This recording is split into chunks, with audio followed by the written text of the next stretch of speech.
आज की इस कक्षा में हम पढ़ने वाले हैं सप्तमी कक्षा की संस्कृत पाठ्य पुस्तक रुचिरा का चतुर्थ पाठ।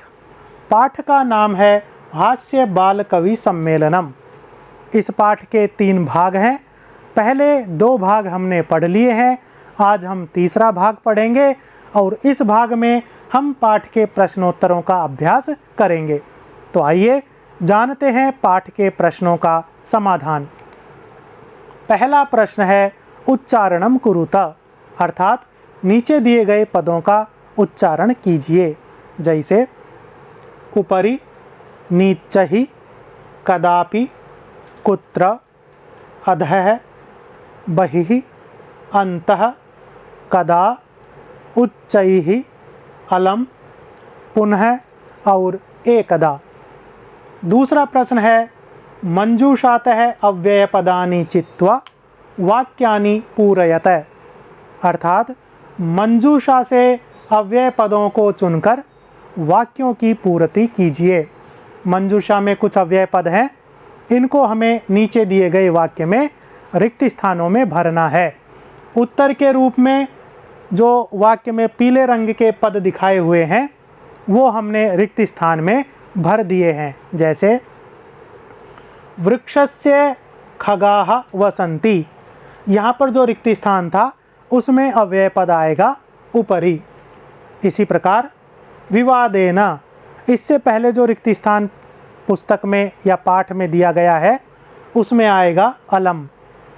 वर्षा काले गृहात् मा गच्छ, यहाँ पर जो रिक्त स्थान है उसमें अव्यय पद आएगा बहि, बहिः।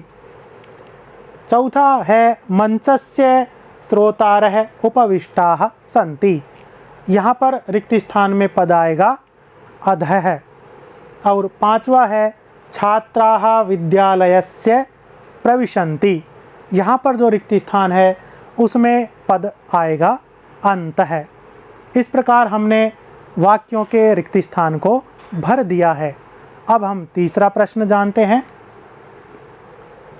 तीसरा प्रश्न है अशुद्धम पदम चिनुत, अर्थात नीचे 5 पद समूह दिए गए हैं, उनमें से एक पद अशुद्ध है जिनको हमें अशुद्ध पद के नीचे दर्शाना है।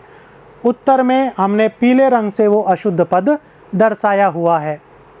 पाठ के तीसरे प्रश्न में हमें केवल अशुद्ध पद ही छांटना है, लेकिन यहाँ पर आपके ज्ञान की वृद्धि के लिए उसका शुद्ध रूप भी दिखाया हुआ है।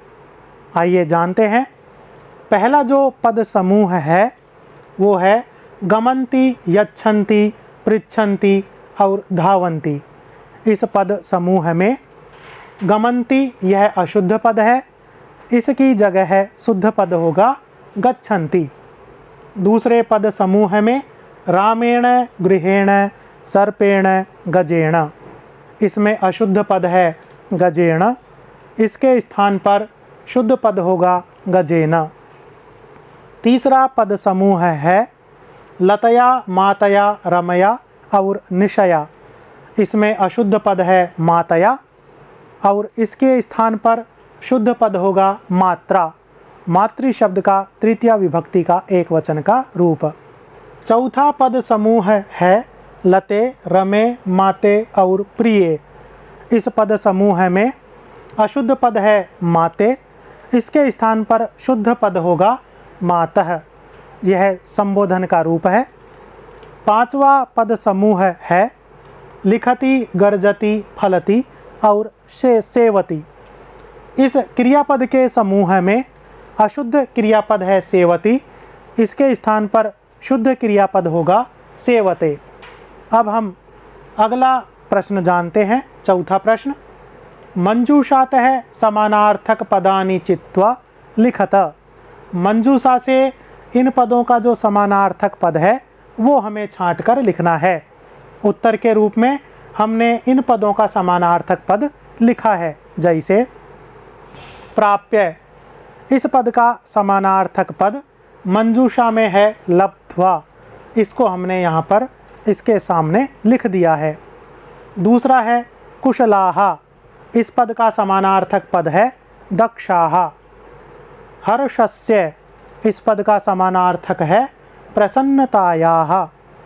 चौथा है देहस्य और इसका समानार्थक पद है शरीरस्य।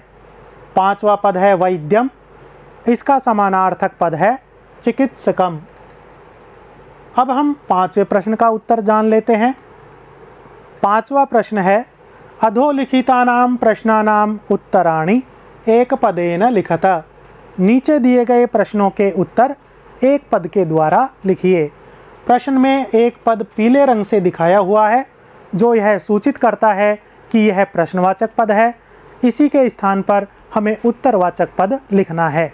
जैसे मंचे कति बालकवयः उपविष्टाः सन्ति।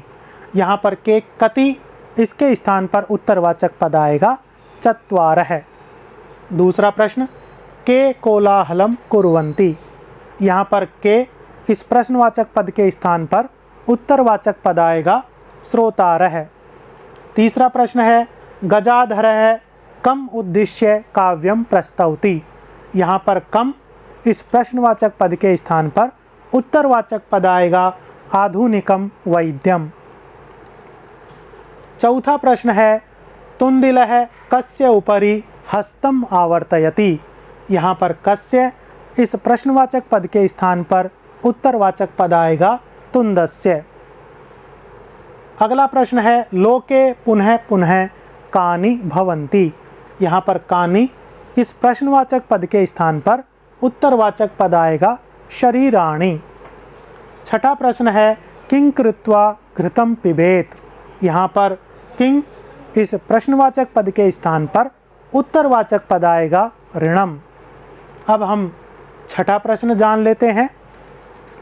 मंजूषातः पदानि चित्वा कथायाः पूर्तिम कुरुत।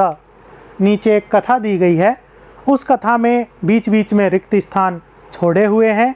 उन रिक्त स्थानों की पूर्ति मंजूषा में दिए गए पदों से होगी, लेकिन कौन से स्थान में कौन सा पद आएगा इसको हमने कथा में पीले रंग से दिखाया हुआ है।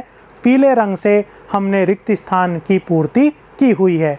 जैसे पहले रिक्त स्थान में पद आएगा प्रिय है, दूसरे रिक्त स्थान में पद आएगा सुप्तः, तीसरे रिक्त स्थान में पद आएगा व्यजनेन, चौथे रिक्त स्थान में पद आएगा मक्षिका, पांचवें रिक्त स्थान में उपाविशत, छठे में वारम वारम, सातवें में नासिकायामेव, आठवें में खड्गेन,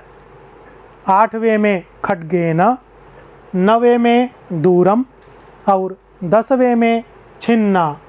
इस प्रकार हमने पदों को रिक्त स्थान में भरकर कथा की पूर्ति कर दी है। अब हम 7वां प्रश्न जानते हैं। विलोम पदानि योजयत। नीचे कुछ पद दिए हुए हैं, उनके विपरीतार्थक पद हमें लिखने हैं। तो यहाँ पर उत्तर के रूप में विपरीतार्थक पद हम पढ़ेंगे। तो पहले जान लेते हैं कि नीचे कौन कौन से पद दिए हुए हैं। अधः नीचैः, अन्तः सुलभम, दुर्बुद्धे उपरि, उच्चैः बहिः, दुर्लभम सुबुद्धे। यहाँ पर जो आमने सामने पद दिए गए हैं ये विलोमार्थक नहीं है। तो यहाँ पर अधः, अन्तः, दुर्बुद्धे, उच्चैः, दुर्लभम, इन पदों के समक्ष कौन सा विलोम पद आएगा ये हमें बताना है। तो आइए इसका उत्तर जानते हैं। अधः है, इसका विलोमार्थक पद है उपरि। अन्तः, इसका विलोमार्थक पद है बहिः। दुर्बुद्धे, इसका विलोमार्थक पद है सुबुद्धे। उच्चैः, इसका विलोमार्थक है नीचैः। दुर्लभम, इसका विलोमार्थक पद है सुलभम। तो विद्यार्थियों, इस भाग में हमने चौथा पाठ पूर्ण कर लिया है। अगले वीडियो में एक नए पाठ के साथ हम फिर मिलेंगे। धन्यवाद।